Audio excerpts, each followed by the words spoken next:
उनकी सत्ता और सम्मान दोनों खत्म होते जा रहे थे। बहुत सारे दरबारों में रेजिडेंट तैनात किए गए थे। स्थानीय शासकों की स्वतंत्रता घटती जा रही थी। उनकी सेनाओं को भंग किया गया था। उनके राजस्व वसूली के अधिकार व इलाके एक एक करके छीने जा रहे थे। बहुत सारे स्थानीय शासकों ने अपने हितों की रक्षा के लिए कंपनी के साथ बातचीत भी की। उदाहरण के लिए झांसी की रानी लक्ष्मीबाई चाहती थी कि कंपनी उनके पति की मृत्यु के बाद उनके गोद लिए हुए बेटे को राजा मान ले। पेशवा बाजीराव द्वितीय के दत्तक पुत्र नाना साहब ने भी कंपनी से आग्रह किया कि उनके पिता को जो पेंशन मिलती थी वो मृत्यु के बाद उन्हें मिलने लगे। अपनी श्रेष्ठता और सैनिक ताकत के नशे में चूर कंपनी ने इन निवेदनों को ठुकरा दिया। अवध की रियासत अंग्रेजों के कब्जे में जाने वाली आखिरी रियासतों में से एक थी। 1801 में अवध पर एक सहायक संधि थोपी गई और 1856 में अंग्रेजों ने उसे अपने कब्जे में ले लिया। गवर्नर जनरल डलहौजी ने ऐलान कर दिया कि रियासत का शासन ठीक से नहीं चलाया जा रहा है, इसलिए शासन को दुरुस्त करने के लिए ब्रिटिश प्रभुत्व जरूरी है। यानी अंग्रेज सभी रियासतों पर अपना कब्जा चाहते थे। कंपनी ने मुगलों के शासन को खत्म करने की भी पूरी योजना बना ली थी। अब कंपनी द्वारा जारी किए गए सिक्कों पर से मुगल बादशाह का नाम हटा लिया गया था। 1849 में गवर्नर जनरल डलहौजी ने ऐलान किया कि बहादुर शाह जफर की मृत्यु के बाद बादशाह के परिवार को लाल किले से निकालकर उसे दिल्ली में कहीं और बसाया जाएगा। 1856 में गवर्नर जनरल कैनिंग ने फैसला किया कि बहादुर शाह जफर आखिरी मुगल बादशाह होंगे। उनकी मृत्यु के बाद उनके किसी भी वंशज को बादशाह नहीं माना जाएगा, उन्हें केवल राजकुमारों के रूप में मान्यता दी जाएगी। और इस तरह अंग्रेजों ने एक एक कर रियासतों और साम्राज्यों का अंत किया और अपना स्वामित्व पूरे भारत में स्थापित कर लिया। किसान और सिपाही। गांव में किसान और जमींदार भारी भरकम लगान और वसूली के सख्त तौर तरीकों से परेशान थे। बहुत सारे लोग महाजनों से लिया कर्ज नहीं लौटा पा रहे थे। इसके कारण उनकी पीढ़ियों पुरानी जमीनें हाथ से निकलती जा रही थीं। कंपनी के तहत काम करने वाले भारतीय सिपाहियों के असंतोष की अपनी वजह थी। वे अपने वेतन, भत्तों और सेवा शर्तों के कारण परेशान थे। कई नए नियम उनकी धार्मिक भावनाओं और आस्थाओं को ठेस पहुंचाते थे। आपको जानकर हैरानी होगी कि उस समय बहुत सारे लोग समुद्र पार नहीं जाना चाहते थे। उन्हें लगता था कि समुद्र यात्रा से उनका धर्म और जाति भ्रष्ट हो जाएंगे। जब 1824 में सिपाहियों को कंपनी की ओर से लड़ने के लिए समुद्र के रास्ते बर्मा जाने का आदेश मिला तो उन्होंने इस हुक्म को मानने से इनकार कर दिया। हालांकि उन्हें जमीन के रास्ते से जाने से ऐतराज नहीं था। सरकार का हुक्म न मानने के कारण उन्हें सख्त सजा दी गई। क्योंकि ये मुद्दा अभी खत्म नहीं हुआ था, इसलिए 1856 में कंपनी को एक नया कानून बनाना पड़ा। इस कानून में साफ कहा गया था कि अगर कोई व्यक्ति कंपनी की सेना में नौकरी करेगा तो जरूरत पड़ने पर उसे समुद्र पार भी जाना पड़ सकता है। इसके अलावा सिपाही गांव के हालात से भी परेशान थे। बहुत सारे सिपाही खुद भी किसान थे। वे अपने परिवार गांव में छोड़कर आए थे। लिहाजा किसानों का गुस्सा जल्दी ही सिपाहियों में भी फैल गया। सुधारों पर प्रतिक्रिया। अंग्रेजों को लगता था कि भारतीय समाज को सुधारना जरूरी है। सती प्रथा को रोकने और विधवा विवाह को बढ़ावा देने के लिए कानून बनाए गए। अंग्रेजी भाषा की शिक्षा को जमकर प्रोत्साहन दिया गया। 1830 के बाद कंपनी ने ईसाई मिशनरियों को खुलकर काम करने और यहाँ तक कि जमीन व संपत्ति जुटाने की भी आजादी दे दी थी। साल 1850 में एक नया कानून बनाया गया जिससे ईसाई धर्म को अपनाना और आसान हो गया। इस कानून में प्रावधान किया गया था कि अगर कोई भारतीय व्यक्ति ईसाई धर्म अपनाता है तो पुरखों की संपत्ति पर उसका अधिकार पहले जैसा ही रहेगा। अंग्रेजों की नीतियों से बहुत सारे भारतीयों को यकीन हो गया था कि अंग्रेज उनका धर्म और उनकी सामाजिक रीति रिवाज और परंपरागत जीवन शैली को नष्ट कर रहे हैं। सैनिक विद्रोह बना जन विद्रोह। हालांकि शासक और प्रजा के बीच संघर्ष कोई नई बात नहीं है, लेकिन कभी कभी ये संघर्ष इतने फैल जाते हैं कि राज्य की सत्ता छिन्न भिन्न हो जाती है। भारत के उत्तरी भागों में 1857 में ऐसी ही स्थिति पैदा हो गई थी। फतेह और शासन के 100 साल बाद ईस्ट इंडिया कंपनी को एक भारी विद्रोह से जूझना पड़ रहा था। मई 1857 में शुरू हुई इस बगावत ने भारत में अंग्रेजों के अस्तित्व को ही खतरे में डाल दिया था। मेरठ से शुरू हुई ये बगावत आगे चलकर भारत के अलग अलग शहरों तक फैल गई। समाज के विभिन्न तबकों के असंख्य लोग विद्रोही तेवरों के साथ उठ खड़े हुए। कुछ लोग मानते हैं कि 19वीं सदी में उपनिवेशवाद के खिलाफ दुनिया भर में यह सबसे बड़ा सशस्त्र संघर्ष था। मेरठ से दिल्ली तक 29 मार्च 1857 को युवा सिपाही मंगल पांडे को बैरकपुर में अपने अफसरों पर हमला करने के आरोप में फांसी पर लटका दिया गया। चंद दिनों बाद मेरठ में तैनात कुछ सिपाहियों ने नए फौजी अभ्यास करने से इनकार कर दिया।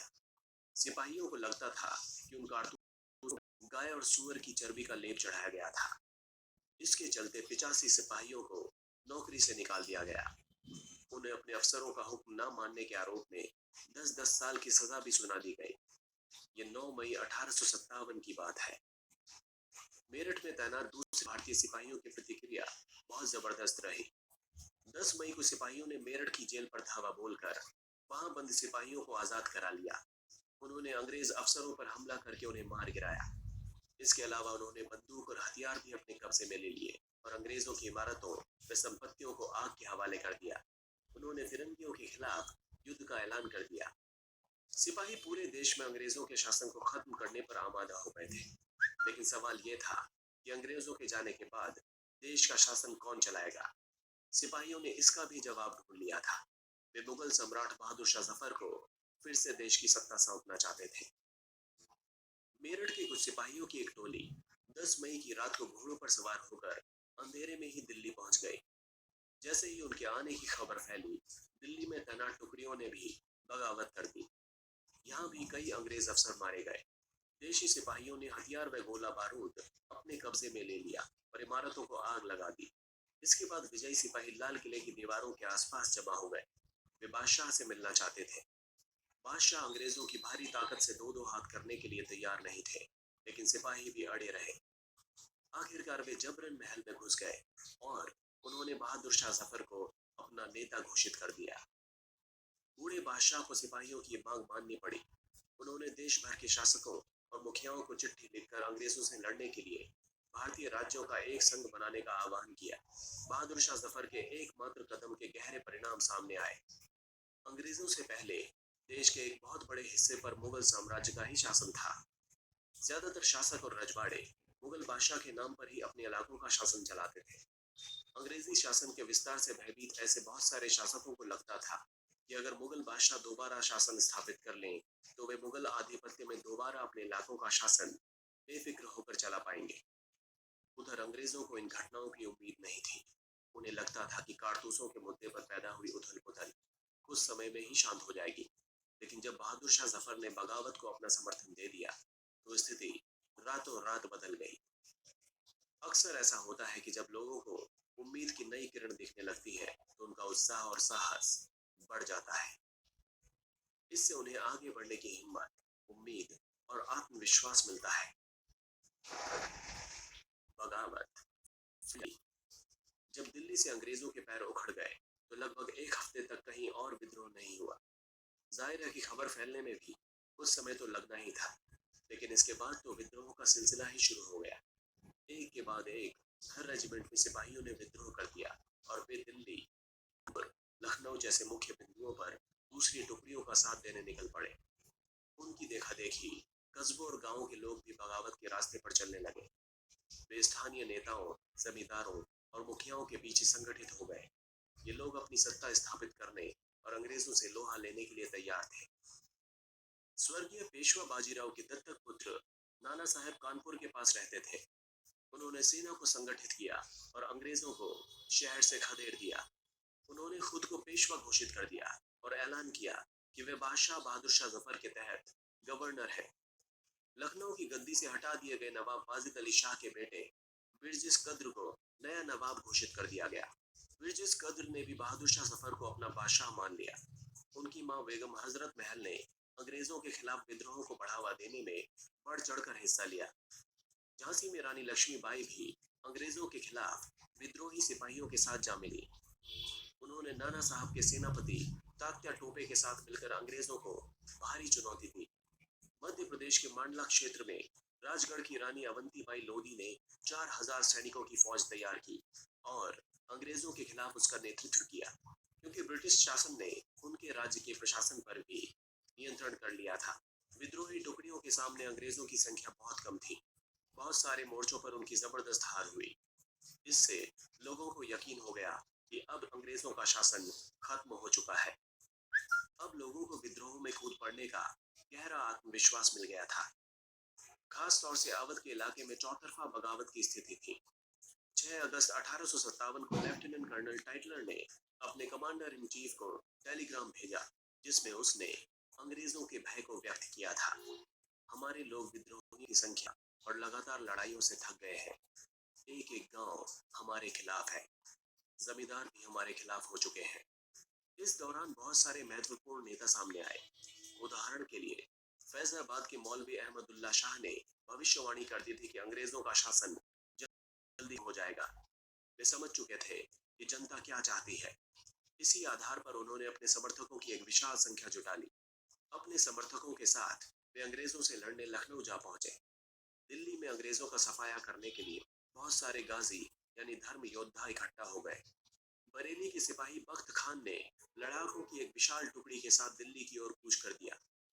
वे इस बगावत में एक मुख्य व्यक्ति साबित हुए। बिहार के पुराने जमींदार कुंवर सिंह ने भी विद्रोही सिपाहियों का साथ दिया और महीनों तक अंग्रेजों के साथ लड़ाई लड़ी। तमाम इलाकों के नेता और लड़ाके इस युद्ध में हिस्सा ले रहे थे। अंग्रेजों का पलटवार। इस उथल पुथल के बावजूद अंग्रेजों ने हिम्मत नहीं छोड़ी। हमने अपनी पूरी ताकत लगाकर विद्रोह को कुचलने का फैसला किया।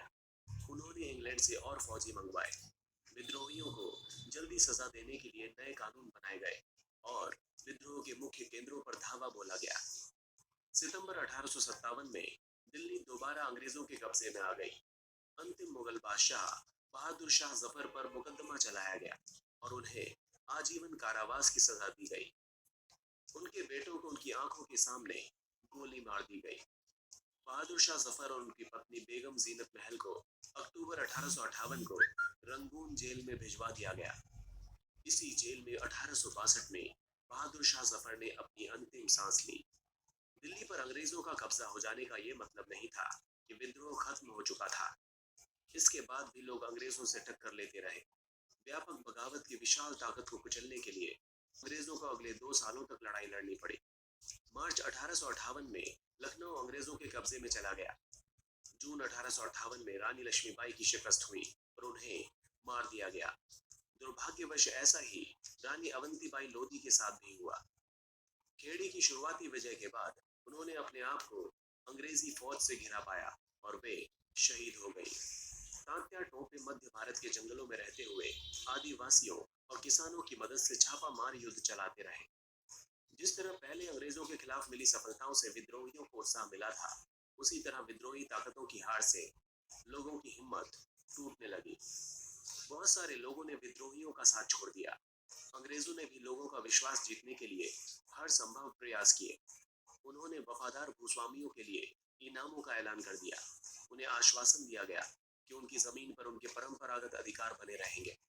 जिन्होंने विद्रोह किया था, उनसे कहा गया कि अगर वे अंग्रेजों के सामने समर्पण कर देते हैं और अगर उन्होंने किसी अंग्रेज की हत्या नहीं की है, तो वे सुरक्षित रहेंगे और जमीन पर उनके अधिकार और दावेदारी बनी रहेगी। इसके बावजूद सैकड़ों सिपाहियों, विद्रोहियों